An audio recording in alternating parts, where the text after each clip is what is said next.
اللہ کے بندے ہیں، اللہ کے بندوں میں اللہ کا بندہ بن کر رہے ہیں۔ پھر ایک بات حضور صلی اللہ علیہ وسلم نے اور فرمایا کہ الناس معادن کا معادن الذهب والفضہ، کہ لوگ جو اللہ نے پیدا کیے ہیں وہ کیسے ہیں؟ کہ وہ تو ایسے ہیں جیسے سونے اور چاندی کی کانیں۔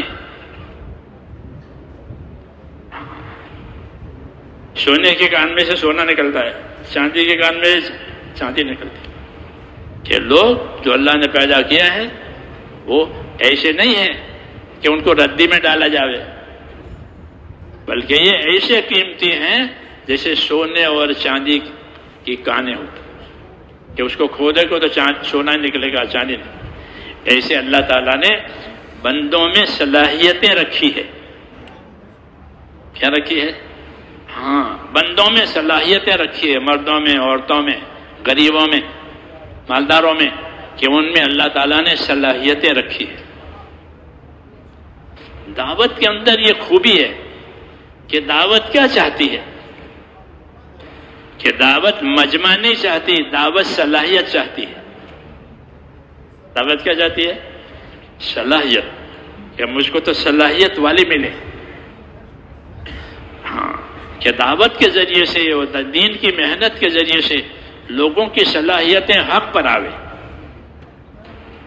ہاں، کہ لوگ حق کے پابند ہو جائیں، حق کے معاون ہو جائیں، حق کے مددگار ہو جائیں۔ تو دعوت کیوں؟ کہ لوگوں میں صلاحیتیں ہیں، ایک ایک آدمی میں ایسی صلاحیتیں جیسے وہ سونے چاندی کی کان ہو۔ کہ دین کی دعوت کے ذریعے سے ان صلاحیتوں کو حق پر لگانا ہے اور کچھ نہیں کرانا ان سے، نہ اپنا گروپ بنانا ہے، نہ ٹولی بنانی ہے، کچھ نہیں، بلکہ ان کو اللہ کے سامنے جھکانا ہے، ان کی صلاحیت اللہ تعالیٰ کے کام پر لگے اور کچھ نہیں۔ چاہے وہ دشمنی بھی کرے، لیکن اس سے توقع ہے کہ ایک دن وہ اپنی دشمنی سے باز آئے گا اور اپنی صلاحیت کو اللہ پر لگائے گا۔ اس لیے نبی نا امید نہیں ہوتے کسی سے، نبی اپنا کام کرتے رہتے ہیں اور چاہتے ہیں کہ لوگوں کی صلاحیتیں حق پر آوے، وہ اپنی صلاحیتوں کو لگاوے، اپنی صلاحیتوں کو برباد نہ کرے۔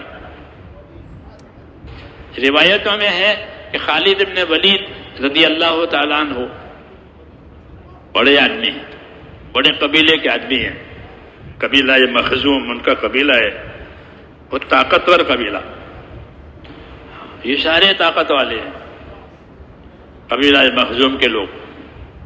تو حضور صلی اللہ علیہ وسلم چاہتے تھے کہ خالد کی صلاحیت دین پر آ جائے، کیونکہ بہت صلاحیت کا آدمی ہے اور واقعی، لیکن خالد کے سامنے بات روشن نہیں ہوئی تھی، ابھی حجاب تھا جاہلیت کا، اس لیے وہ دشمنی پر تلے ہوئے تھے، وہ دشمنی پر تلے ہوئے تھے، وہ چاہتے تھے کہ کوئی موقع ملے تو اپنا کام کر لے، حضور صلی اللہ علیہ وسلم کو ختم کرے۔ ایک دفعہ انہوں نے رائے دی تھی کہ موقع ہاتھ سے چلا جاتا ہے، اپنے ساتھیوں سے کہا جب یہ نماز میں مشغول ہو جائیں تب اپنا کام کریں گے، کیونکہ یہ نماز کو کبھی چھوڑتے نہیں ہیں، کہا کہ یہ لوگ نماز کو کبھی چھوڑتے نہیں ہیں، نماز ضرور پڑھیں گے، جب نماز پڑھیں تو کہ نماز پڑھیں تو ہم اپنا کام کریں گے۔ ایسی باتیں ان کے دماغ میں آتی تھی دشمنی کی، لیکن حضور صلی اللہ علیہ وسلم تو رحمت بھی ہیں اور آپ تو مکمل اخلاق آپ کی زندگی میں ہیں، اور اخلاق کا برتاؤ تو بندوں کے ساتھ ہی ہے، عبادت اللہ کے ساتھ، اخلاق بندوں کے ساتھ۔ عبادت کس کے ساتھ؟ اللہ کا۔ عبادت کسی کی نہیں کی جائے گی، اللہ کی جائے گی۔ اور اخلاق کس کے ساتھ؟ کہ اخلاق بندوں کے ساتھ، یعنی اپنی ذات سے ان کی خیر خواہی، اپنی ذات سے ان کو فائدہ پہنچانا، چاہے وہ دشمنی ہو، کہ اس کو ابھی ایک حجاب ہے اس لیے وہ دشمنی پر ہے، کیونکہ جاہل اندھا ہوتا ہے، جاہل اندھا ہے، اس کو حقیقت ابھی نظر نہیں آئی، لیکن رسول صلی اللہ علیہ وسلم کو آپ یہ چاہتے تھے کہ ان کی صلاحیتیں اللہ تعالیٰ پر لگ جائیں، تو فرماتے تھے کہ بڑی صلاحیت کا آدمی ہے، اگر یہ ہمارا کام کرے تو ہم تو اس کی قدر کریں اور ہم تو اس کو آگے آگے رکھیں۔ ایک موقع پر حضور صلی اللہ علیہ وسلم نے ان کے بارے میں یہ فرمایا، جبکہ وہ حضور صلی اللہ علیہ وسلم سے دور چلے گئے تھے۔ حدیبیہ کے موقع پر حضور صلی اللہ علیہ وسلم مکے میں اپنا عمرہ قضا کرنے کے لیے داخل ہوئے، یہ وہاں سے چلے گئے اپنی دشمنی کی وجہ سے، چونکہ معاہدہ ہو گیا تھا، اس لیے مکہ خالی کر دیا اور نکل گئے کہ ان کی حاضری میں ان کے پاس بھی نہیں رہنا ہے۔ ہاں ایسے تو حضور صلی اللہ علیہ وسلم نے ان کے بھائی سے پوچھا، ان کے بھائی مخلص تھے، ولید ابن ولید اور خالد ابن ولید، یہ دو بھائی، تو وہ بھائی مخلص تھے، آپ کے ساتھ تھے۔ پوچھا بھائی کہاں؟ اس کو اخلاق کہتے ہیں کہ اپنے جو آدمی دشمنی پر ہے اس کی خبر وہ کہاں ہے۔ تو انہوں نے ادب سے جواب دیا، ان کو معلوم تھا کہ آپ کی وجہ سے وہ چلا گیا ہے۔ یہ نہیں کہ بڑوں کے سامنے ایسی بات نہیں کہی جاتی کہ آپ کی وجہ سے وہ چلا گیا ہے۔ تو ادب سے جواب دیا کہ یاتی بہ اللہ، یاتی بہ اللہ، یا رسول اللہ، اللہ اس کو لائے گا، یعنی یہاں ہے نہیں، اللہ اس کو لائے گا۔ اس پر حضور نے فرمایا کہ خالد اتنا سمجھدار آدمی ہے، اگر یہ اپنی صلاحیت کو ہمارے کام پر لگاوے تو ہم تو اس کی قدر کریں گے اور ہم اس کو آگے آگے رکھیں گے، ہم کو اس کی صلاحیتوں کی قدر ہے۔ مخالف کو موافق بنانا، یہ اسلوب ہوتے ہیں، اسلوب، اس کو اسلوب کہتے ہیں۔ تو دعوت میں حضور صلی اللہ علیہ وسلم نے مخالف کو موافق بنانے کے اسلوب بھی سکھائے۔ جی ہاں، یہ مخالف ہے تو ایک تو مخالف کے ساتھ مخالفت کی جائے تو مخالفت بڑھے گی، یہ نہیں، بلکہ مخالف ہے کہ اس کے ساتھ معاملہ مخالفت کا نہیں کیا جائے گا، بلکہ اس کے ساتھ موافقت کا اظہار کیا جائے گا۔ تو آپ نے یہ بات ان کے بارے میں کہی، خالد کے بارے میں، ان کے بھائی نے وہ بات لکھ کر کے ان کو پہنچائی کہ تو بھاگا بھاگا پھر رہا اور تیرے بارے میں تو یہ باتیں ہو رہی کہ خالد اتنا صلاحیت والا، اگر وہ ہماری طرف آ جائے تو ہم تو اس کی قدر کریں۔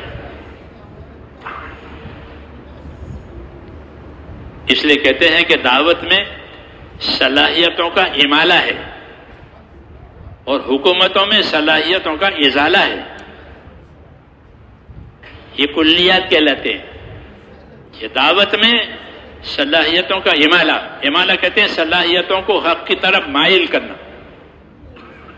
ابھی تو وہ مخالف ہے، اس کی صلاحیتوں کو حق کی طرف مائل کرنا کہ وہ اللہ کا ہو جاوے، اللہ کا بندہ بن کے زندگی گزارے، اپنے دین کا مددگار ہو کر زندگی گزارے، اس کی صلاحیتوں کو مائل کرنا، ادھر لوٹانا، یہ دعوت میں ہوتا ہے۔ وہ حکومتوں میں صلاحیتوں کا ازالہ کرنا کہ ایک آدمی حکومت کا مخالف ہے کہ اس کو ختم کرو، اس کی طاقت کو ختم کرو، اس کے مختلف طریقے اختیار کرتے ہیں تاکہ اس کی صلاحیت آگے نہ بڑھے، اس کی صلاحیتوں کو کاٹنے کی بات ہوتی ہے۔ جی ہاں، اسے حکومتوں میں فساد کے سوا کوئی دوسرا نہیں ہوتا، یہ راستہ فساد کا رہا، یہ راستہ صلاح کا ہے، یہ راستہ محبت کا ہے، یہ راستہ امن کا ہے۔ کیوں کہ اس میں صلاحیتوں کی قدر کی جاتی ہے۔ ہاں، اور اگر کسی نے ناقدری کی ہے تو اس کی طرف سے صبر کیا جاتا ہے کہ انہوں نے ناقدری کی ہے کہ ہم صبر کریں گے۔ حضور صلی اللہ علیہ وسلم کو اور تمام نبیوں کو آپ قرآن پڑھیں گے تو تمام نبیوں کو صبر کی بہت تلقین کی ہے۔ کس کی؟ صبر کرو، صبر کرو، صبر کرو۔ اس لیے حضور فرماتے ہیں اللہ تعالیٰ صبر کے علاوہ کسی بات سے ہم سے راضی نہیں ہوگا۔ ہماری جماعت نبیوں کی جماعت ہے، ہماری یہ تو صبر ہی صبر ہے۔ حدیث میں اس کا تمام مفہوم ہے، یہ ہماری تعلیم کے لیے کہ ہمارے کام میں وہ آدمی جیتے گا جو صبر کرے گا، وہ جیت جائے گا۔ کیوں کہ اللہ صبر کرنے والوں کے ساتھ ہے اور اللہ کی مدد صبر کرنے والوں کے ساتھ ہوتی ہے۔ نبیوں کو صبر کی تلقین کی گئی ہے کہ صبر کی صفت اپنے اندر پیدا کرو۔ اور مخالف ہیں کہ اس کے ساتھ مخالف برتاؤ نہیں کریں گے، بلکہ اس کے ساتھ اچھا برتاؤ کیا جائے گا۔ چنانچہ جب خالد کے پاس وہ خط گیا، انہوں نے پڑھا تو وہ تو بہت سمجھدار تھے، تو نرم پڑ گئے، اپنی دشمنی میں نرم پڑ گئے اور ارادہ بدل دیا۔ وہ قدرت کی مدد بھی ہوئی، ان کو خواب آیا۔ اللہ کو جب ہدایت دینی ہوتی ہے تو ایسے اسباب پیدا ہوتے ہیں۔ ہاں، اللہ تعالیٰ کو کوئی زیادہ کوئی نہیں کرنا پڑتا، وہ تو اس کا ارادہ ہے۔ انہیں خواب آیا کہ بنجر اور ویران زمین میں سے نکل کر میں آباد زمین میں چلا گیا۔ یہ خواب دیکھا تو مشہور تھا کہ ابو بکر خواب کی تعبیر بتاتے ہیں اس زمانے میں، یہ بات مشہور تھی، وہ بھی جانتے تھے کہ ابو بکر خواب کی تعبیریں بتاتے ہیں۔ تو ایک تو یہ خط آیا، پھر یہ خواب آیا، بس، اور حضور صلی اللہ علیہ وسلم کی قدر کی باتیں سنی خط میں، تو میلان بدل گیا۔ یہی طریقہ ہے کہ بھئی مخالف کو کیسے موافق کرو گے؟ ہاں، کہ اگر وہ ضدی ہے تو صبر کرو۔ کیا کرو؟ ضدی ہے، ماننے کو تیار نہیں ہے تو اس سے صبر کرو۔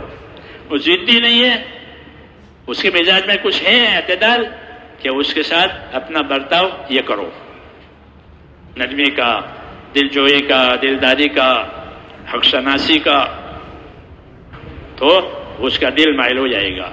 ادفع باللتی ہی احسن فإذا الذی بینک وبینہ عداوۃ کأنہ ولی حمیم، کہ برائی کو دفع کرو بھلائی سے۔ اگر ایسا کرتے رہو گے تو جن میں اور تم میں دشمنی ہے، اللہ تعالیٰ بجائے دشمنی کے ان کو تمہارا خاص دوست بنا دے گا۔ یہ بشارت ہے کہ اگر یہ کیا جائے گا تو تمہارے دشمن دوست ہو جائیں گے۔ حضور صلی اللہ علیہ وسلم کی زندگی میں یہ بات ملتی ہے کہ آپ کے جتنے دشمن تھے وہ دوست ہو گئے، سوائے اس کے کہ جن کے اندر عناد اور ضد تھی۔ ایک ہوتا ہے عناد، اکڑ، اپنی ضد، ان کو ہدایت نہیں ہوتی، ہاں، ان کو اللہ چھوڑ دیتے ہیں، ہاں، پھر وہ حق پر نہیں آتی۔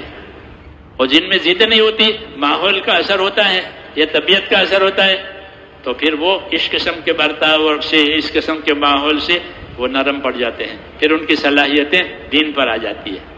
وہ ہمارا یہی مقصد ہے کہ انسانوں کی صلاحیتیں اللہ پر لگے، آخرت بنانے پر لگے، جو دین اللہ تعالیٰ نے اتباع کرنے کے لیے دیا ہے اس دین پر صلاحیتیں لگے۔ امالہ اس کو کہتے ہیں کہ صلاحیتوں کو مائل کرو، کس کی طرف؟ کہ حق کی طرف۔ کہ کیسے؟ کہ اپنی محنتوں سے، اپنی قربانیوں سے، اپنے اخلاق سے اور اپنی دعا سے۔ یہ چوتھی بات ہے کہ اپنی دعا سے، ان کے لیے دعا مانگو، دعا مانگو۔ جیسے حضرت عمر کے لیے حضور نے دعا مانگی کہ اللہ عمر یا ابو جہل ان میں سے ایک کو ہدایت ہو جائے، تو اب حضرت عمر کے لیے دو دعا قبول ہو گئی۔ وہ ضدی تھا ابو جہل، ہاں، اس کو یہ بات نہیں ملی، حضرت عمر کو مل گئی۔ تو دعا بھی ایک کام ہے، کیونکہ دعا خیرخواہی کا نام ہے۔ دعا میں کیا ہوتا ہے؟ دعا میں خیرخواہی ہوتی ہے۔ ماں باپ اپنے بچوں کے لیے دعا کرتے ہیں کیونکہ وہ ان کے خیرخواہ ہیں۔ تو ہمارے کام میں یہ بھی ہے کہ دعاؤں سے، اخلاق سے، اپنی قربانیوں سے، اپنی محنت سے اللہ تعالیٰ کے دین کو پانی پہنچانا، یہ ہمارا طریقہ ہے۔ جی ہاں، وہ کیا چاہنا ہے؟ کہ آخرت چاہنا ہے۔ کیا لوگے؟ کہ آخرت لوگے، آخرت میں اور کچھ نہیں لیں گے۔ یہ مخلصین ہے، یہ مخلصین، یہ ہدایت کے چراغ ہوتے ہیں، ہدایت کے چراغ ہوتے ہیں۔ جی ہاں، اللہ تعالیٰ نے دین کو اعمال کا مجموعہ بنایا ہے، اس میں عقائد بھی ہیں، اس میں اعمال بھی ہیں، اس میں اخلاق بھی ہے، اس میں انصاف بھی ہے، اعمال کا مجموعہ۔ حیات صحابہ آپ حضرات پڑھتے ہیں، دیکھنا اس میں کہ انصاف، کہ ہمارا انصاف ہے، ایک پورا باب ہے حیات صحابہ، انصاف کا باب۔ جس طرح نماز، روزے اور اس کے انصاف کا باب،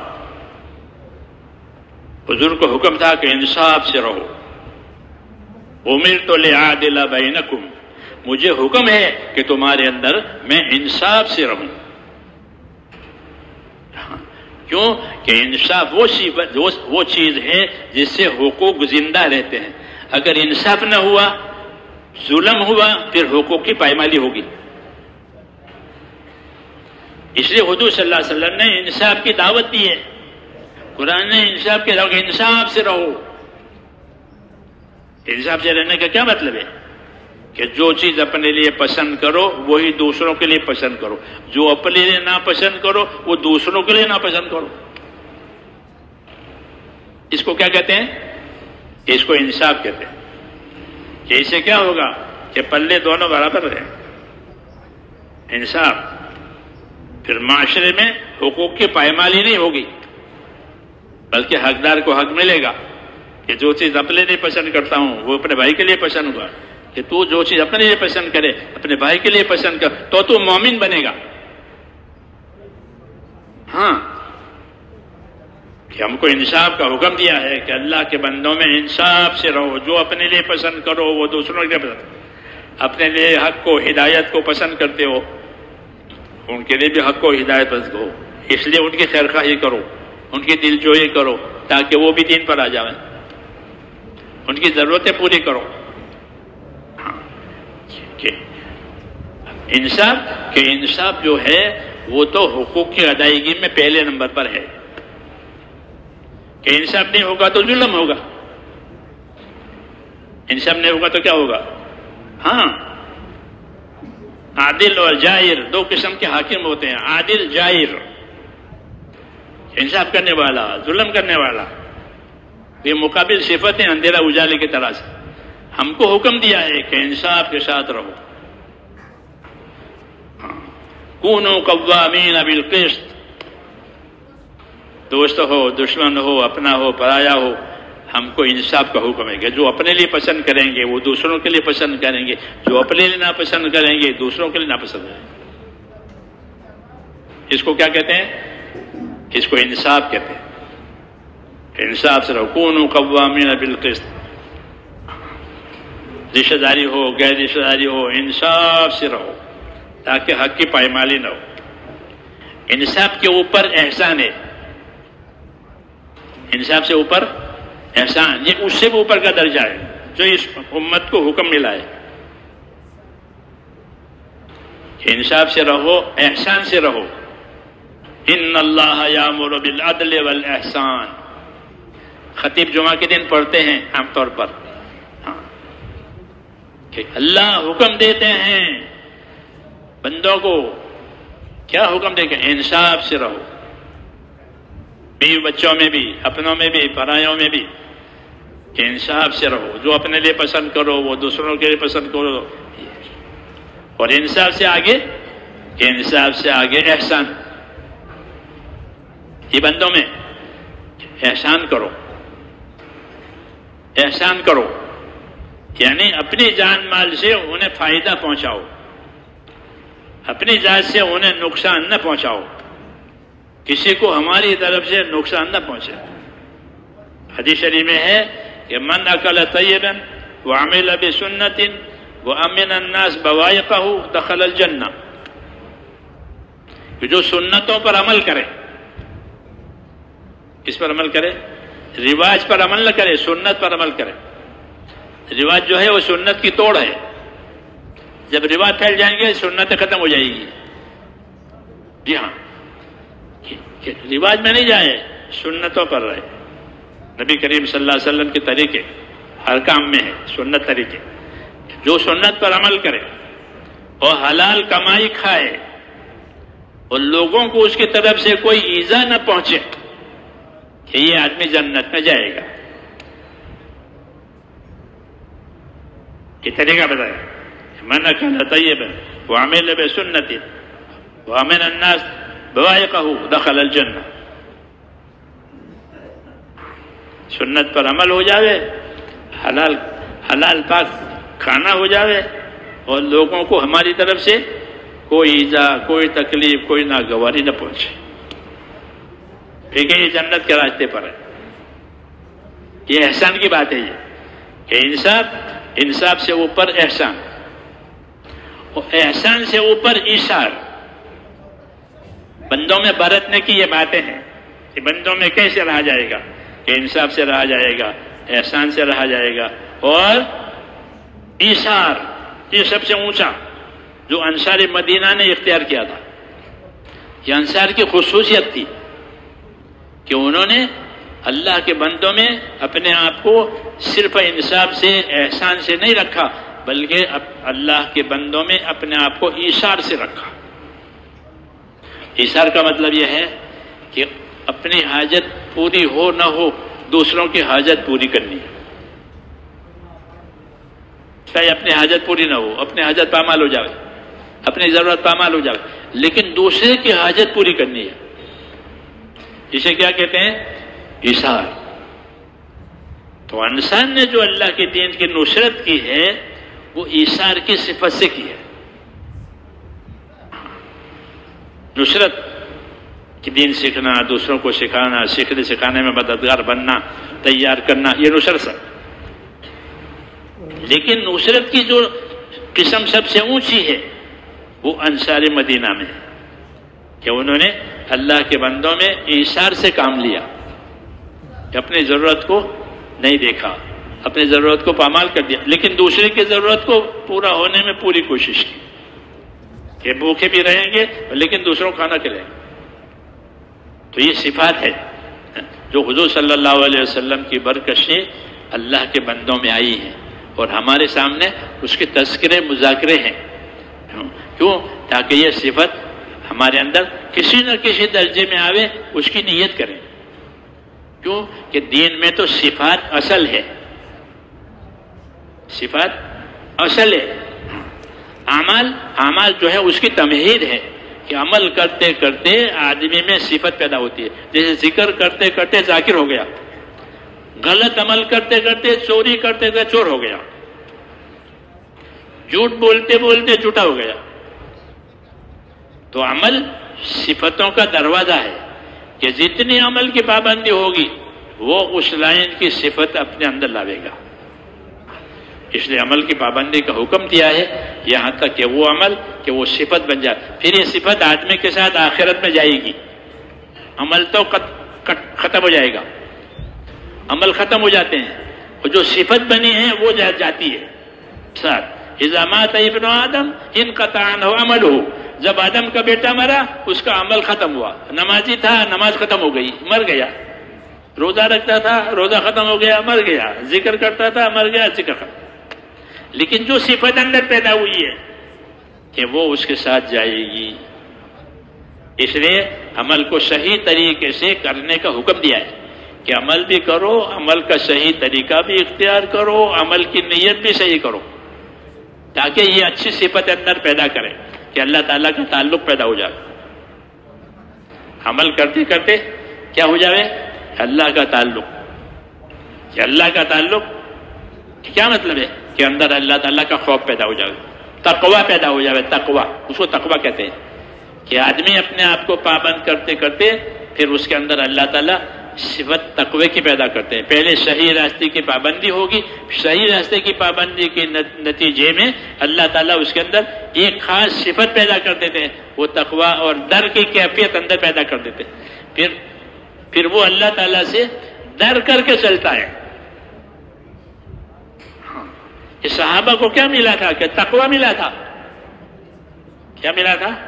تقوی، اندر کا ڈر۔ وہ آدمی کو احتیاط سے چلاتا ہے، ڈراتا رہتا ہے کہ دیکھو کبھی نافرمانی نہ ہو جائے، کسی کا حق پامال نہ ہو جائے۔ ہاں، یہ والذین اہتدوا زادہم ہدی وآتاہم تقواہم، کہ جو اپنے تکلف سے، اپنی محنت سے صحیح راستے پر چلیں گے، اللہ ان کو صحیح راستے کی رہبری بھی کرے گا اور اپنا تقوی اور اپنا ڈر بھی دے گا۔ یہ بشارتیں ہیں۔ تو صحابہ کو جو چیز ملی تھی وہ اندر کا تقوی ملا تھا کہ اندر کا اللہ تک ڈر پیدا ہو گیا۔ اب ہر بات میں احتیاط ہے، ہر بات میں ڈر کر چلتے ہیں، محتاط بن کر چلتے ہیں کہ کسی کا حق پامال نہ ہو جاوے، کسی کو تکلیف ہو جاوے، اللہ ناراض نہ ہو جاوے، سنت کے خلاف نہ ہو جاوے۔ التقوی ملاک الحسنات. ہاں خطیب پڑھتے ہیں خطبے میں کہ تقوی تمام بھلائیوں کی جڑ ہے. کہ اندر تقوی پیدا ہو گیا، اندر ڈر پیدا ہو گیا کہ پھر وہ اپنے آپ کو ہر شر سے ہر بدی سے بچانے کی فکر میں رہے گا کہ میری کوئی بات غلط نہ ہو جائے، اللہ ناراض نہ ہو جائے، بات خراب نہ ہو جائے. ہاں بندوں کے حقوق میں، اللہ کے حقوق میں، اپنی ذات کے حقوق میں. اس لیے اللہ سے تقوی مانگا جاتا ہے، اللہ سے تقوی مانگنا چاہیے، پھر زندگی صاف ستھری ہوگی. ہاں تقوی حدیثوں میں دعا میں مانگا کہ اللہ مجھے اپنا تقوی عطا فرما.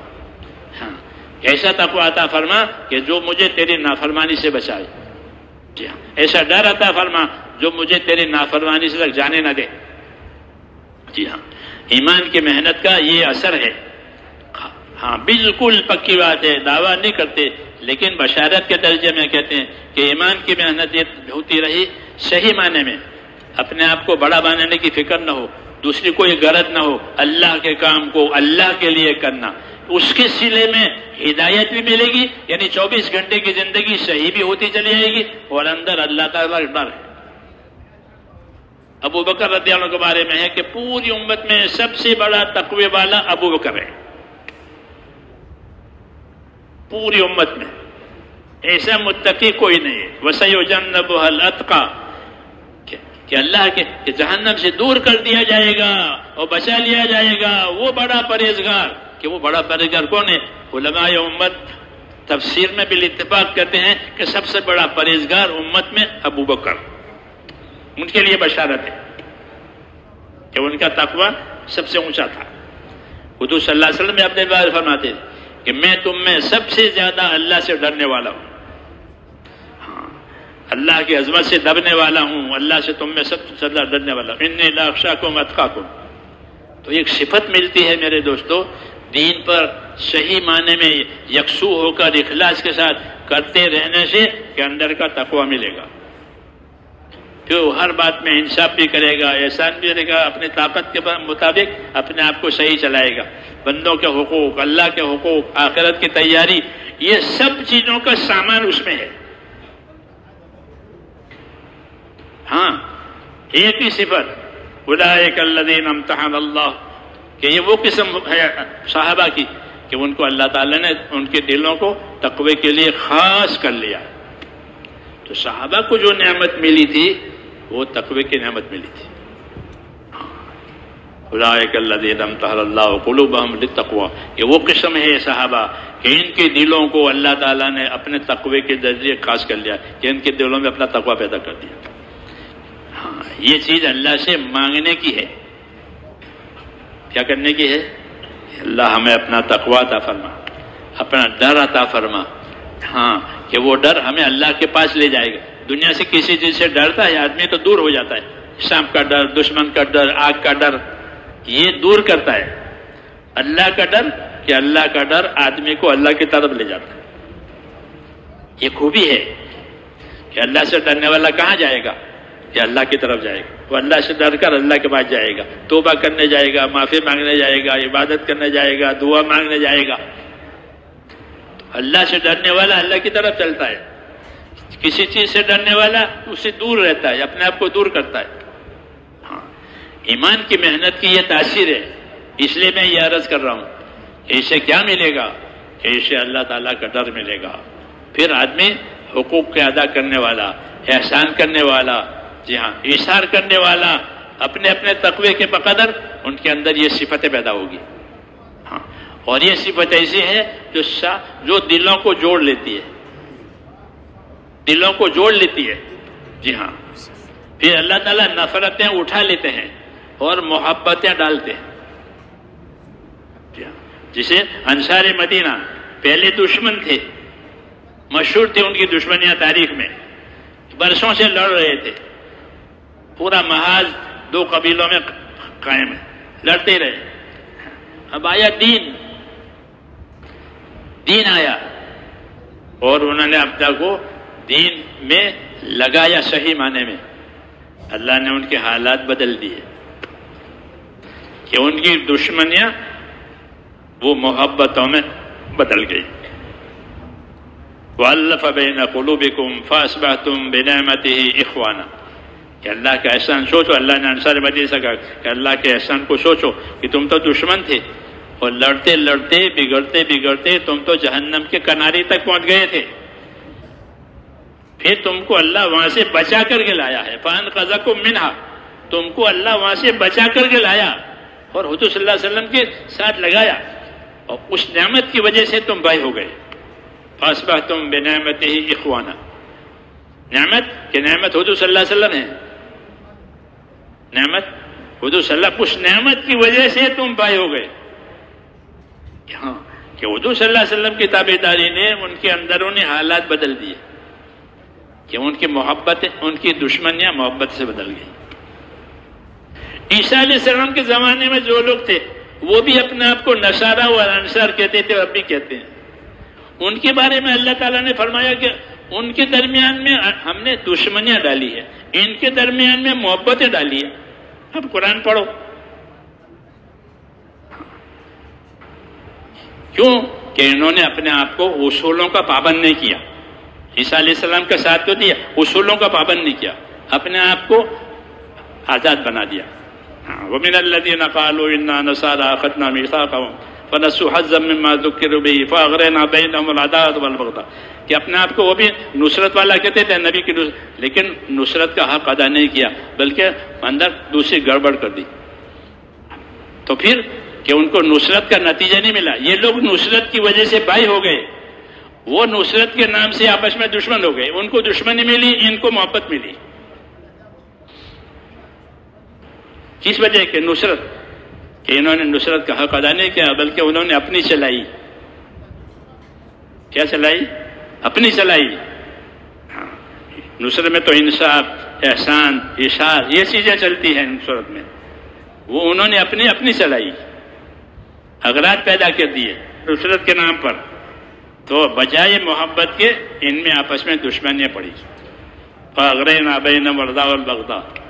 ان میں دشمنیاں ڈالی, تو یہاں محبت ڈالی, وہاں دشمنیاں ڈالی.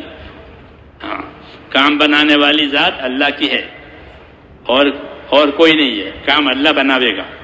ہاں لیکن اللہ تعالیٰ دیکھیں گے بندوں کو. ہاں تو پھر ایسے حالات پیدا ہوں گے کہ انصار میں محبتیں ہو گئی کہ خود بھوکے رہتے ہیں اور دوسروں کو کھلاتے ہیں. ایک بکری کی سری 7 جگہ گھوم کر کے پھر پہلے نمبر پر آتی ہے, پڑھتے ہیں نا. اشار میں اتنے آگے نکل گئے. جی ہاں وہ محبتیں ہیں ایک دوسرے سے. جی ہاں کہ کیا کہ دین کی نعمت سے ملی, کہ آپس میں بھائی ہو جانا, کہ اخوت, کہ یہ دینی صفت ہے. تو میرے دوستو ہمارا یہ دین جو ہے, میں نے کہا نہیں کہ یہ اعمال کے مجموعے کا نام ہے. جی ہے کہ اس میں عقیدہ بھی ہے, اس میں یقین بھی ہے, اس میں خوف بھی ہے اللہ کے معاملے میں, اور آپس کے معاملے میں کہ آپس کے معاملے میں انصاف بھی ہے, احسان بھی ہے, ایثار بھی ہے. یہ آپس کے معاملے ہے بندوں کے ساتھ. کہ یہ صفتیں پیدا ہو جائے گی تو پھر حق تعالی شانہ کہ اپنا فضل فرما کر کہ دلوں کو جوڑ دیں گے. ان کے دل جوڑ گئے. ہاں ایک دوسرے کے خیرخواہ ہو گئے. جو اپنے لیے پسند کریں گے وہی دوسروں کے لیے پسند کریں گے. رسول صلی اللہ علیہ وسلم کی دعوت میں, آپ کی تعلیم میں یہ مبارک اثر ہے کہ اگر یہ اصولوں کے ساتھ ہوئی تو پھر انسانوں میں فرشتوں والی صفتیں پیدا ہوگی. کون سی صفتیں؟ فرشتوں والی. فرشتوں میں صفت ہے اطاعت کی. اطاعت کی صفت ہے فرشتوں میں. وہ اللہ کی نافرمانی کر ہی نہیں سکتے, کرتے ہی نہیں. لا یعصون اللہ ما امرهم ویفعلون ما یؤمرون. یہ صفت فرشتوں کی کیا ہے کہ وہ اللہ کی نافرمانی بالکل نہیں کرتے اور جو حکم ملا ہے اسی کو کرتے. یہ فرشتوں کی صفت ہے. اور شیطان کی صفت اس کے الٹی کہ شیطان کہ اللہ کی نافرمانی نہیں کرنا, تابعداری نہیں کرنا. ابا واستکبر وکان من الکافرین. شیطان کی صفت ہے کہ شیطان کو حکم دیا کہ سجدہ کرو کہ نہیں, مجھ سے یہ کام نہیں ہو سکتا. یہ کہا اللہ کے سامنے. آپ قرآن شریف پڑھو, اتنی قوت سے انکار کیا ہے جو عربی سمجھتے ہیں. ہاں کہ مجھ سے یہ کام نہیں ہو سکتا. جی ہاں جیسے کوئی نافرمان بیٹا ہوتا ہے کہ نہیں مجھ سے نہیں ہو سکتا یہ. جی ہاں، تو یہ کہ نافرمانی کی اعلیٰ صفت ہوئی تو پھر ہمیشہ کے لیے مردود. تو اس کے مقابلے میں فرشتے ہیں کہ وہ ہر کام میں اللہ کے تابع. تو جب دین آئے گا میرے دوستو تو جتنی صفتیں شیطانی ہیں وہ انسانوں میں سے نکل جائے گی. انقیاد، تابعداری، آداب کے ساتھ عمل کرنا، آداب کے ساتھ اطاعت کرنا. ہاں، نری اطاعت تو ہر قانون میں ہوتی ہے، یہاں اطاعت محبت کے ساتھ، اطاعت آداب کے ساتھ.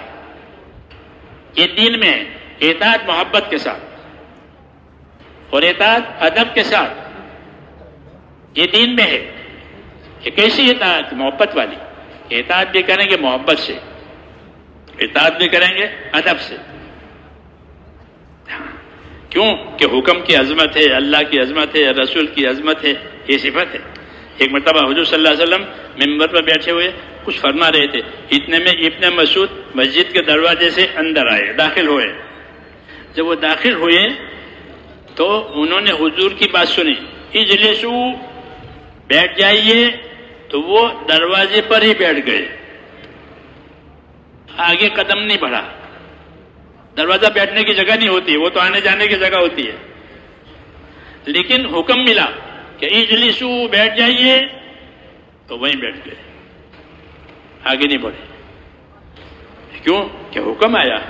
حکم کا ادب ہے، حکم پر عمل بھی ہے، حکم کا ادب بھی ہے اور محبت بھی ہے. جی ہاں، یہ مثال ہوئی تو وہیں بیٹھ گئے. حضور نے، آپ نے دیکھا کہ ابن مسعود دروازے پر بیٹھ گیا. اور کیوں کہ وہ بات پہنچی، اجلسو، بیٹھ جائیے. تو آپ نے بلایا، عبداللہ آگے آ جاؤ. تو پھر آگے آئے. عمل ادب کے ساتھ، عمل محبت کے ساتھ. جی ہاں، اس کو دین کہتے ہیں کہ ہمارے دن میں آداب بھی ہے، ہمارے دن میں طریقے بھی ہے، ہمارے دن میں محبت بھی ہے. ہاں، بوجھ نہیں. جی، بوجھ جیسے دنیا کے قانون کے بوجھ ہوتے ہیں، بھائی کیا کرو، قانون ہے، بوجھ کے ساتھ. کہ یہ نہیں، محبت کے ساتھ، فرشتوں کی طرح سے اطاعت، کہ کوئی بوجھ نہیں، اسی کے لیے پیدا ہوئے ہیں، اسی کو کریں گے. اس لیے اطاعت کرنے میں عمل بھی ہے، محبت بھی ہے. تو دروازے پہ بیٹھ گئے. اس سے آگے کہ ایک صحابی اپنے قریب کے محلے میں تھے، میں اس کا نام بھول رہا ہوں. اس طرح ممبر پر حضور نے فرمایا اجلسو. انہوں نے قریب کا محلہ تھا، بنو غنم کا محلہ ہے وہ، قریب کا محلہ مدینہ میں تھا وہ. چونکہ مدینہ کی مسجد نبی کی دیواریں چھوٹی چھوٹی تھی، آواز باہر جاتی تھی. پرانی جو مدینہ منورہ کا نقشہ ہے مسجد کا، اس کے نشانات ابھی بھی ہیں کہ حضور کے زمانے کی دیواریں یہاں تک تھی، اتنی اونچی تھی. جی ہاں، وہ ہم جب جاتے تھے تو وہ جو حضرات وہاں ہوتے تھے مولانا سعید صاحب کے ساتھ، پرانے ہجرت کر کے وہاں عبادت کے کامے پر ہوتے، تو وہ ہم لوگوں کی 40 سال پہلے کی بات ہے، 40-45 سال پہلے کا. تو ہم کو مسجد نبی کی زیارت کرواتے تھے کہ دیکھو حضور کے زمانے میں یہ تھا، اس کی حدیث پڑھتے تھے، حضور کے زمانے میں یہ تھا، یہ حدیث. تو انہوں نے سب پتا کہ دیوانوں کی اتنی اونچائی ہے یا فلاں جگہ. تو دیوانیں حضور کے زمانے میں زیادہ اونچی مسجد کی نہیں تھی، اس لیے آواز باہر جاتی تھی. ہاں، تو وہ صحابی اپنے محلے میں تھے اور حضور نے ممبر سے فرمایا بیٹھ جائیے، تو وہ وہیں بیٹھ گئے. کیوں کہ حکم آیا، حکم آیا.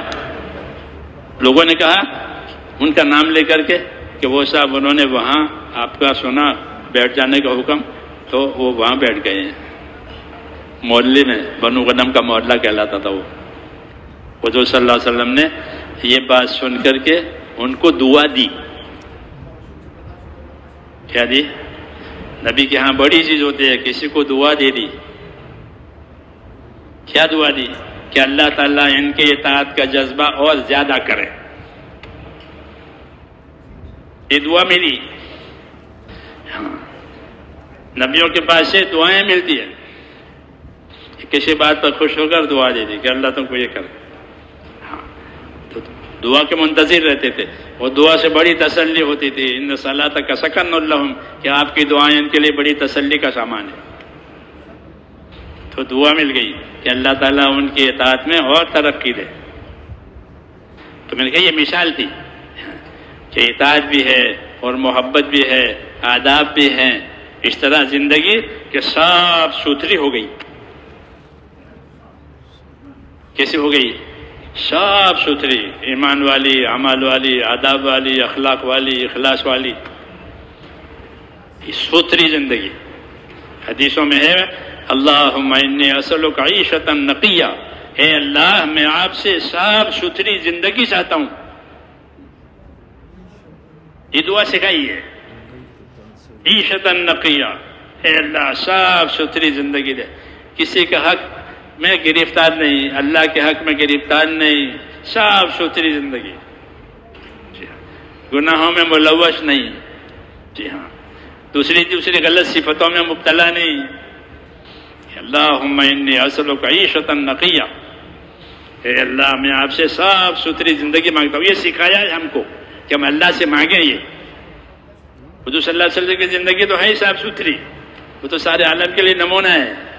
جی ہاں، مگر ہم کو یہ باتیں جو بتائی ہے وہ اس لیے کہ ہماری زندگیاں صاف ستھری، کہ اللہ کا حق کہ وہ بھی اپنی کوشش کے مطابق ادا کیا، بندوں کا حق کہ وہ بھی ادا کیا، لوگوں کے ساتھ احسان بھی کیا، لوگوں کے ساتھ اشار بھی کیا اپنی طاقت کے مطابق. اور اب آگے کہ آگے اس صاف زندگی کا کیا بدلہ دیا جائے گا اللہ کی طرف سے. ہاں، اس لیے میرے دوستو یہ کام ہے جو اللہ تعالیٰ نے ہمیں دیا ہے کہ اس کام کے ذریعے سے اللہ تعالیٰ ہماری اور دنیا کے انسانوں کی زندگیاں بنائیں گے. گزرتی تو ہے زندگی سب کی، گزرنا مقصود نہیں ہے، وہ تو گزرے گی. سورج نکلے گا ڈوبے گا، سورج نکلے گا ڈوبے. 2000 ہو گئے، 2020 ہو گئے، 2021 ہو گئے تو جائے. وہ نہیں ہے، وہ گزاران ہے کہ نئی زندگیاں بن جائیں ایمان کے ساتھ، اعمال کے ساتھ، اخلاق کے ساتھ، اور آخرت بناتے ہوئے زندگی گزارے. بڑی بات کہ زندگی کیسے گزاریں گے؟ کہ آخرت بنانی ہے. اور کوئی غرض نہیں ہے، کوئی کسی سے کوئی غرض نہیں، کچھ نہ لینا نہ دینا، نہ اپنی بڑائی نہ اپنی تعریف، کچھ نہیں. آخرت بنانی ہے. صحابہ یہ فرماتے تھے کہ انما ہممنا الآخرہ، کہ ہمارے عزائم آخرت بنانے کے ہیں. بس کہ تم کیا چاہتے ہو؟ کہ ہم تو اللہ سے یہ چاہتے ہیں کہ اللہ ہمیں دین دیا ہے، اس کے ذریعے سے ہماری آخرت بن جائے. بس انما ہممنا الآخرہ ولیست ہممنا الدنیا. ہمارے عزائم ارادے اپنی دنیا بنانے کے نہیں ہیں، کیونکہ دنیا مقدر کی مل جائے گی، زندگی مقدر کی مل جائے گی، روزی مقدر کی مل جائے گی. ہاں، جو لکھا ہے وہی ہوگا، جو اللہ نے لکھا ہے وہ ہوگا، وہی ملے گا.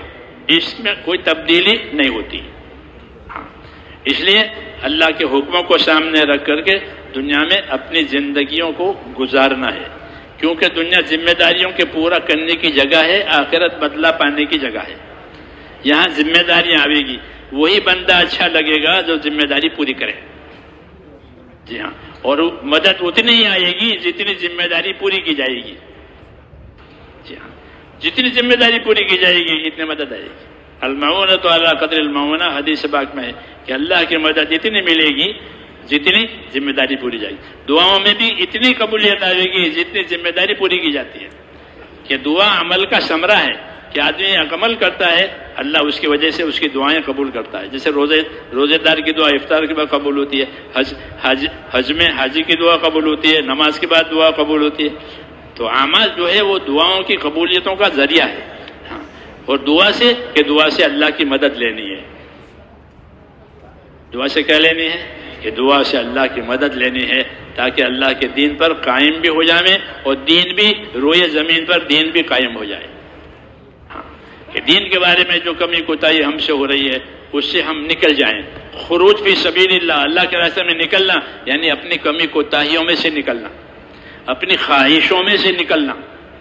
حیات الصحابہ میں ایسا ہے کہ نکلنا کس میں سے؟ گھروں سے. کہ گھروں سے نکلنا تو بہت آسان ہے. فضا بنتی ہے تو گھروں سے نکل جاتے لوگ، مالی حالت اچھی ہوتی ہے تو گھروں سے نکل جاتے ہیں.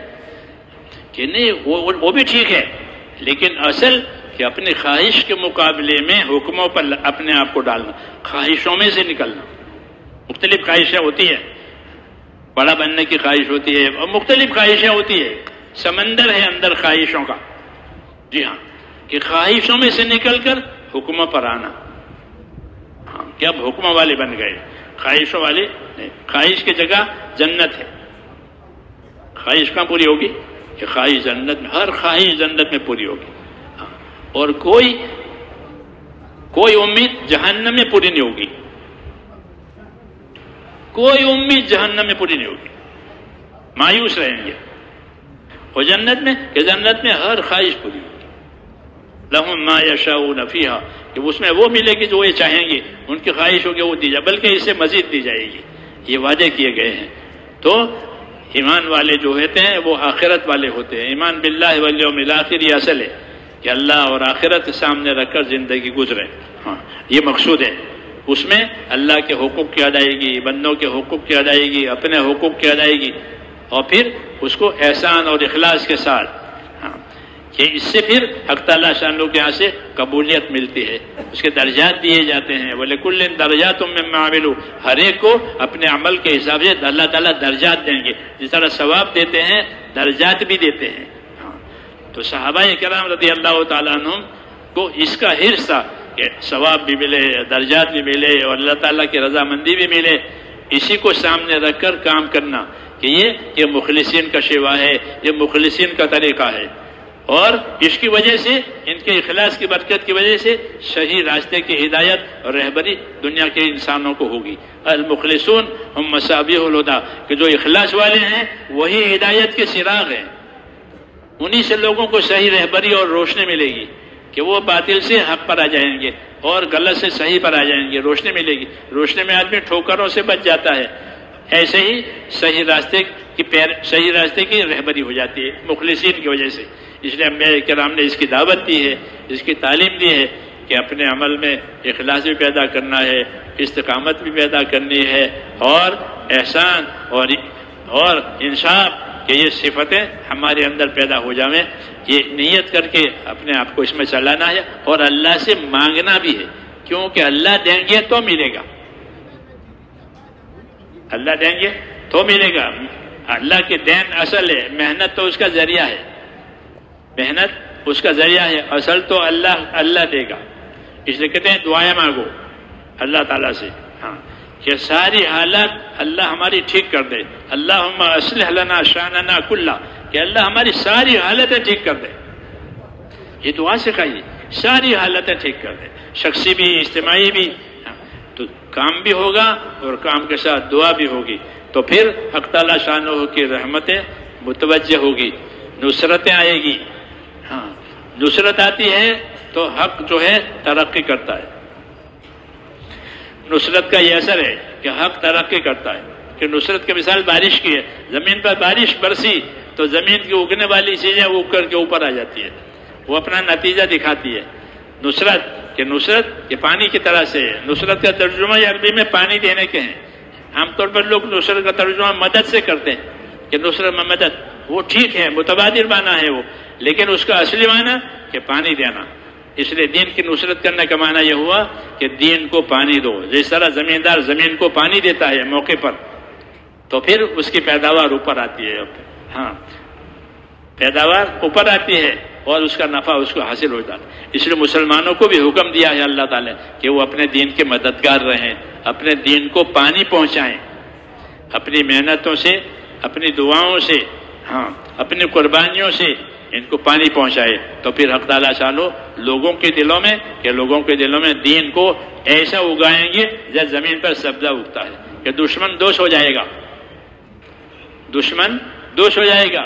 منافق مخلص ہو جائے گا. حضور صلی اللہ علیہ وسلم کے برتاؤ سے منافق مخلص ہو گئے اور انہوں نے اپنے نفاق سے توبہ کر لی، اور جو معاند تھے، مخالف تھے، وہ موافق ہو گئے. ہاں، یہ پانی پہنچا دین کا، کیونکہ آپ نے دین کو اس طریقے سے پیش کیا. اور پھر وہ دین کے مددگار ہو گئے کہ اب ہمیں اس دین کی مدد کرنی ہے. یہی ہمارا طریقہ ہے. اللہ ہمیں اس کی توفیق دے. اس کے لیے اپنی طاقت کے مطابق درمیانی چال چلتے ہوئے آخر تک چلتے رہنا ہے. کب تک؟ آخر تک. کہ جب تک اللہ زندگی دے، جب تک اللہ طاقت دے، کہ چلتے ہی رہنا ہے. وَلَا تَمُوتُنَّ إِلَّا وَأَنْتُمْ مُسْلِمُونَ. کہ خبردار خبردار تمہاری موت اس حال میں آوے کہ تم مانتے مانتے مر جاؤ. کہ ماننے ہے ماننے یہاں تک کہ مر گئے اور ختم ہو گیا. بس اللہ تعالیٰ ہمیں توفیق دے. تو اس کے لیے تیار ہیں سب؟ اپنے آپ کو تیار کریں. جو تقاضے پیش کیے جائیں وہ تقاضے اپنے ذمے اوڑھتے ہیں. کہ تقاضوں کے اوڑھنے سے دین کو مدد ملتی ہے اور راستے کھلتے ہیں اللہ کی طرف سے ہدایت کے. اور جو چیز اللہ تعالیٰ پسند کرتے ہیں اس کی رغبتیں اللہ لوگوں کے دلوں میں ڈالیں گے.